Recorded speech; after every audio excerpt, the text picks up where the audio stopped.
Later on, I come out 2 or 3 hours later. We're dressed. I'm ready to go out. I come outside the building. Guess who's standing there? The same guy. So this time I said, okay, I'm about to question this guy and ask him, do I know him from somewhere? Where is he from? You know what I mean? Because enough is enough at this point. My spirit is telling me I need to find out what's going on. As I'm walking and approaching the guy, he had a cigar in his mouth. And he said, do you have a lighter on you? I said, yeah. And so as I'm reaching in my pocket, I saw a green flash. It's the first thing I really remember. It was a green flash. Okay. Now it just seems like I don't know if things go in slow motion. When your body experience traumatic experiences, Mm-hmm. you either black out or time slows down for you. Okay, and I'm noticing how God put that in as a safety mechanism for your body, for us, so we won't be over traumatized by the experience. But as I look up, I smell like I don't know if you know what matches.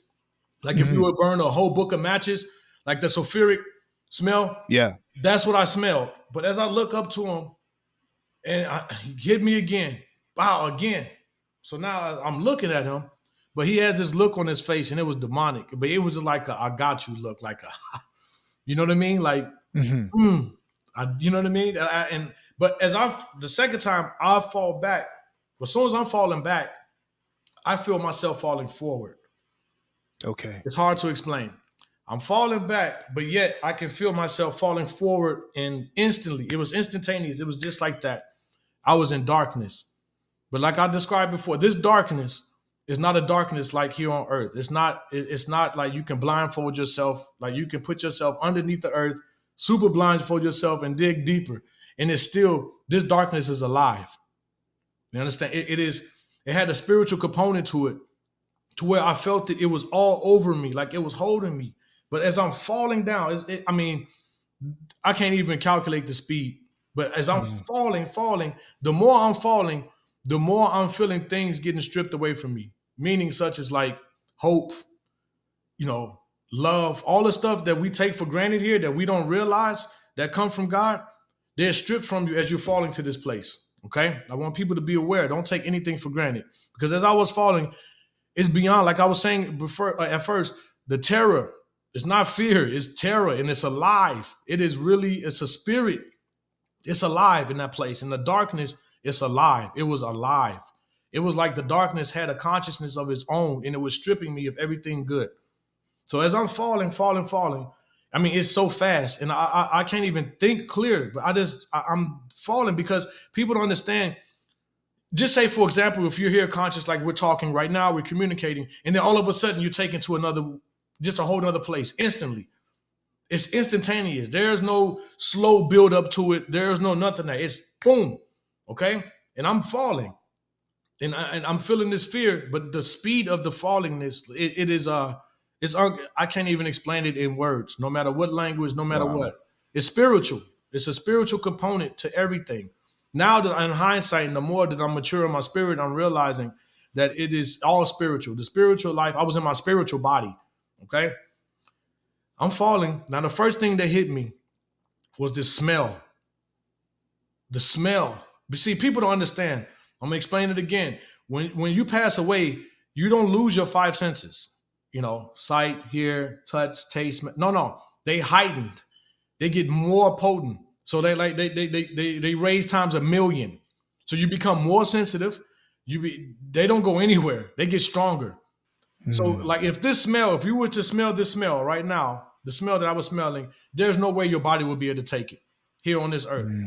There's no sewer, no dead bodies, no dead animals, rotting flesh. There's nothing that can compare to this smell. Okay, it is so bad. It is just.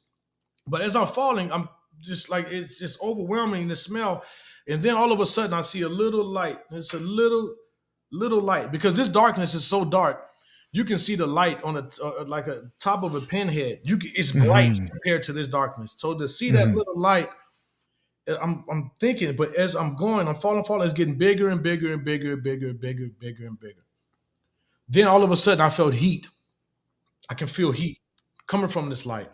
But I wasn't even now that I'm looking at it, I wasn't even paying attention to the heat because I was so scared. I'm smelling this smell, but I'm starting to see it looked like a big portal. But this portal looked like it was rocks. Okay. That's what I want to explain to people. Hell is here on earth, but it's in a different dimension.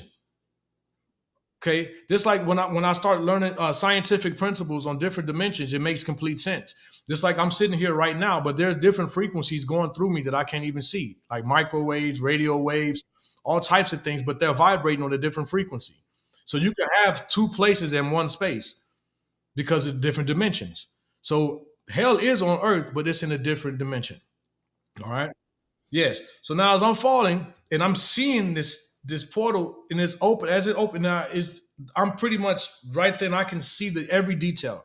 Now remember, your senses are heightened. You can see a molecule if you wanted to, if you focus and zoom in on it. I mean, that's how pinpoint accurate your senses are in the spiritual body. Now I'm looking and it's rocks, like stones, ancient rocks, caverns, but I fall through and I hit the bottom.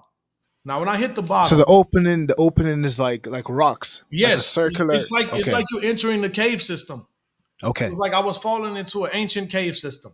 That's the best way I can describe it. But the rocks were glowing. Everything on the rocks was so hot. They were like yellow, orange, white. They were hot. They were so heated. That's the little light that I was seeing. When I got there, I knew exactly that was that opening. So when I hit the bottom, I mean, I slammed so hard, but I didn't even feel that pain like that because when I tried to move, I was so more worried. I was like, I was just panicking so bad. I tried to move and I couldn't move the way we move here. It felt like I was wearing a big heavy suit, like I was weighed like 900 pounds. So just like I'm moving my arms now and I can do this and that. No. First of all, you feel like instantly I felt I had no energy. And what that was, now that I realize, is that we're so used to being in our physical body. We're so used to things of our physical nature. Like I couldn't breathe. When I was trying to breathe, it was like the lips, like I couldn't even breathe. It's because I wasn't breathing in the first place. There's no oxygen in that place. But we're so used to being here, just like we're breathing now, we're unconsciously breathing. So I thought I was trying to breathe. So that makes my anxiety there even worse because you're so used to being in this flesh. You think you have fleshly movement. It doesn't work that way. You're stripped of everything. Remember, you're stripped of everything God gave you. So even having movement, even that comes from God. See, we don't realize that. Even breathing and just feeling, that comes from God. But that was stripped. You get stripped of all of that by the time you make it there. Were you thinking about outside at all, or no, like you weren't even thinking about the earth? No, you were just focused on this place. Yeah, you don't. You're so petrified. You're so scared. You're not thinking about anything here. You're not thinking about a person. You're not thinking at that moment. You're not thinking about anything. I was so shocked and going through in the fear and the anxiety and just everything. You're not thinking. That's the last thing you're thinking about. You're not thinking about any of those things. So when you realized where you were, what happened next? I'm trying to get up, and it was so dark. It was just as dark, but all of a sudden, the only thing that illuminated that place, the first thing I saw before me were the pits. And they were like, flames were coming up. And then you can see when these flames come up, that's how you can see. But when the first pit lit up, I saw it had to be thousands, as far as your eye can see, of these pits. And they were connected in rows, but they would go so far. Like, I mean, it had to be miles and miles and miles of these pits. But inside these pits, there were people, okay? But what really caught my attention before I describe the people in the pits were these beasts around all the pits. They were like giants. Some of them were like, and they all had like a reptilian kind of theme to them. They all looked like reptile, nasty, deformed. Some of them had long arms, short arm with a long arm, bodies. But the giants that I saw, some had to be like 13 to 18 feet tall. I mean, huge. I'm talking about ripped up muscles, huge. I mean, they like were humanoid. Were they humanoids? Humanoid, yes. They had legs, they had arms, they had chest muscles. They were very humanoid, but not even close to humans. Not even. They were so ugly, and the smell that I was smelling, they stink. It was them. It was them. Like they stink. They horrible smell to them. Horrible smell. And a lot of them smell like sulfur too. Like that's why a lot of people who I've talked to who had experiences with demons, they always smell like a sulfuric smell. They stink. They smell bad. They're horrible. But then I also saw demons as tall as this pen. They small. You got some, they all sizes, all shapes, all sizes, but they had, some of them had red eyes, some of them had yellow eyes with the slits in them, and some of their skins were scaly. Like I said, they had that reptile, like the reptilian type look. But some of them didn't have the reptile look. Some of them were just so deformed and ugly, hairy. It just didn't make sense. Some of them were just so disproportionate, it didn't make any sense. Did they notice you when you fell?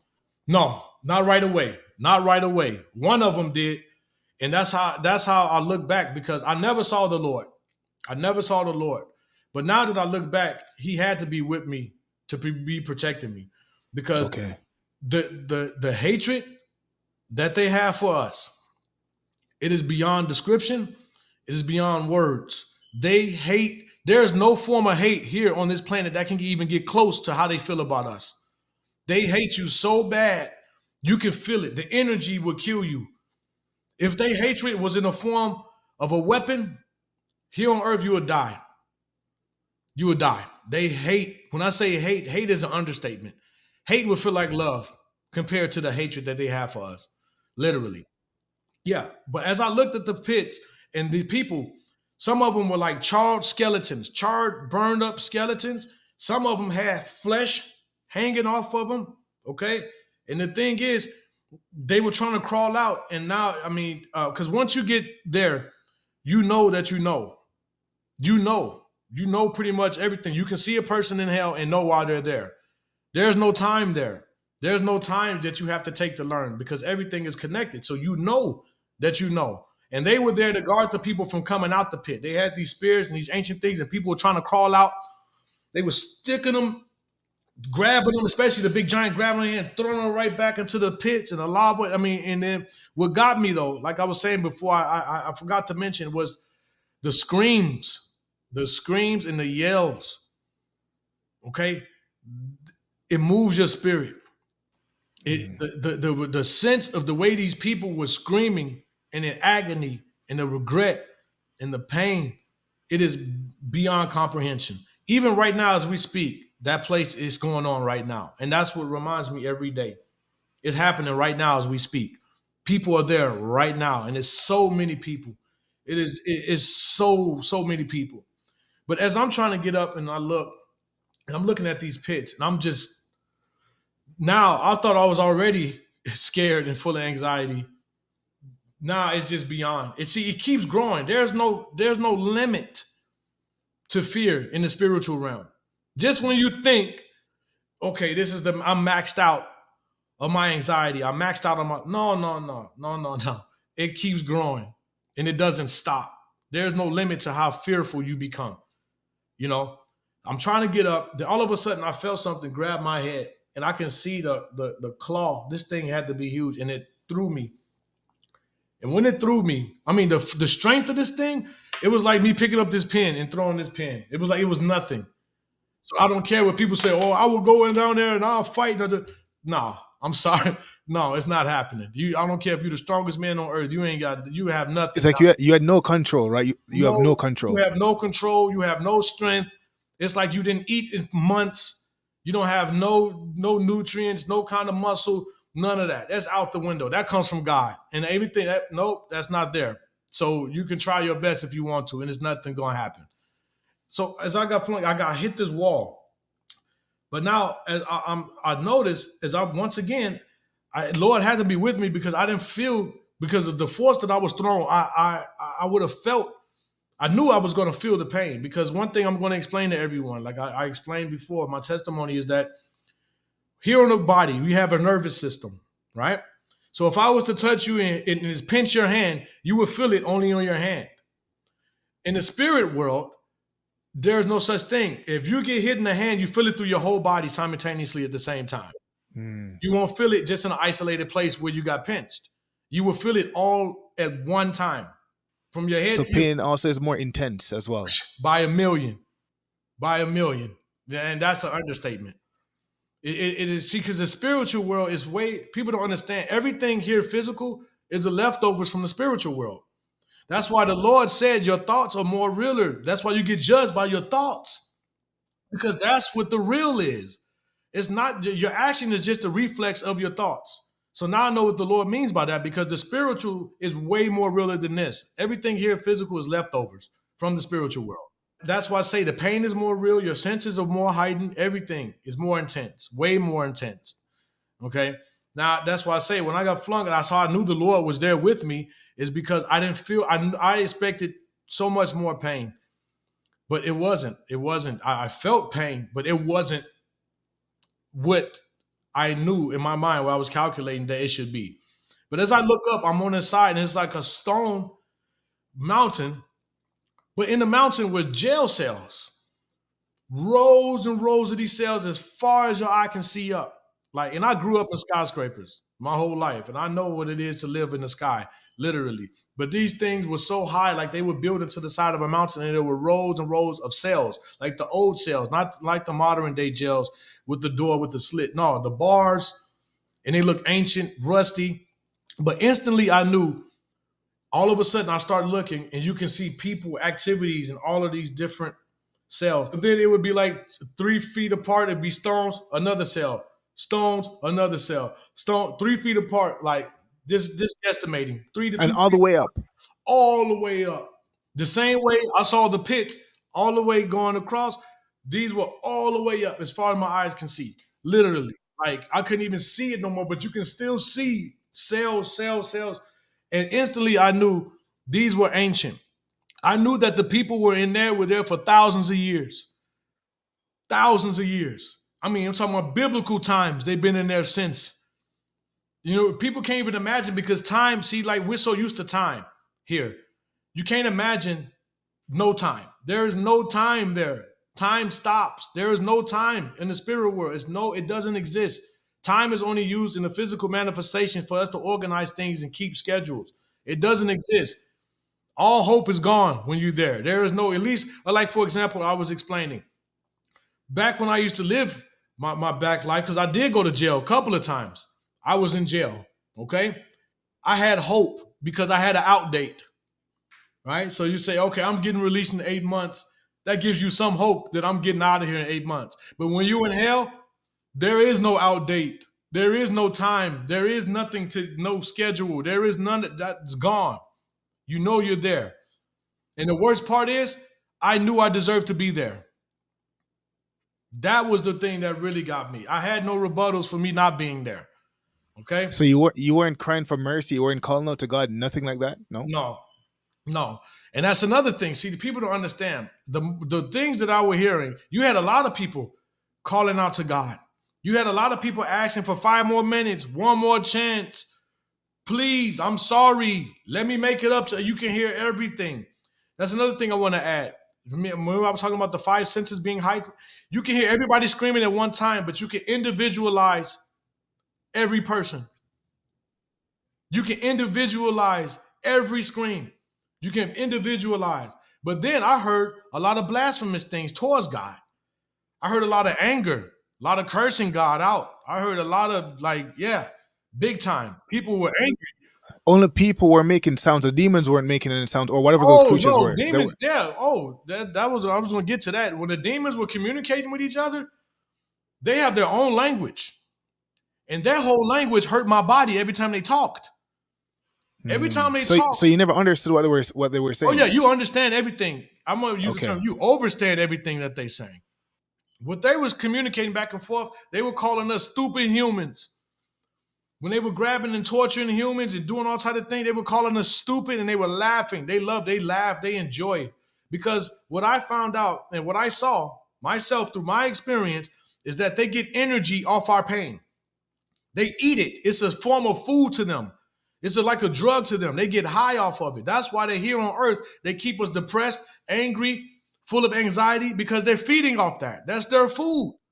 They literally eat that. So they cause situations for you to feel that way so they can eat. They eat off that. And in hell, they have an abundance, nonstop supply of food, because all they do is torture. They say if your arm gets ripped off, your arm will grow right back. Rejuvenate. And it happens over and over and over again. Like I say, I saw tons of people there where they were ripping over their mouth and pouring hot lava down their throats.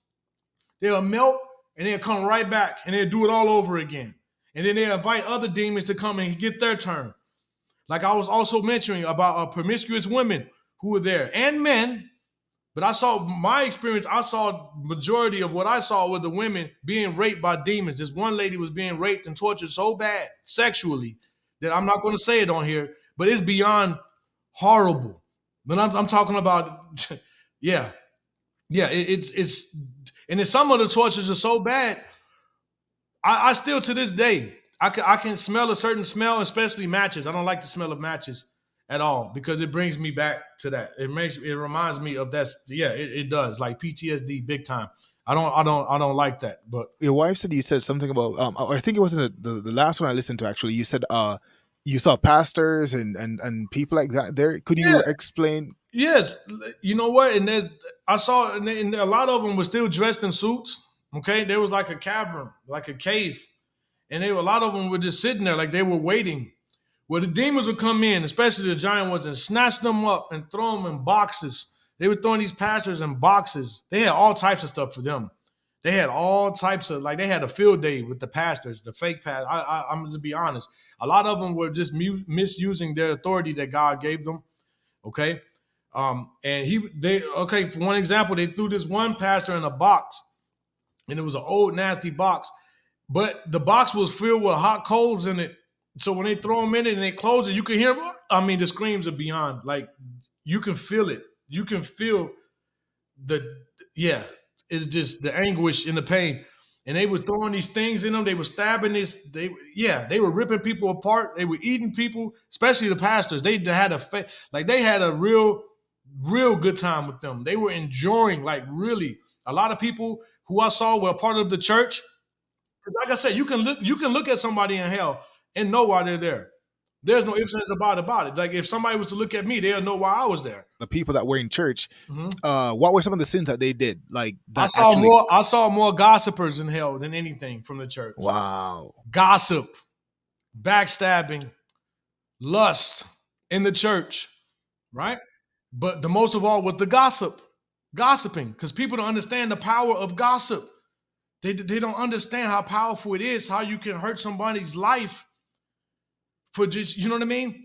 It was so many people down there for gossiping, you know. They smile in your face, but then, oh, look at Sister Clark, or look at brother so-and-so. But then you're in church praying with them instead of praying for them. See, when you talk about somebody's problem, you better have a solution. If not, it's gossip. Plain and simple. If you're going to talk about someone's problem, you better be willing to help that person. If not, don't talk about it and stay out of their business, because that's serious. God doesn't play with gossip. And I saw that firsthand. God does not play when it comes to gossip. And the pastors that were there, were they like fake pastors in the sense of like, what were they doing exactly? Like, what did they do? They were popcorn Christians. What I mean by popcorn Christianity is the term that me and my friends came up with, is because they're okay, like a popcorn kernel is hard, right? A kernel of popcorn. But when you apply heat to it, it puffs up and it turns soft. That's what they were.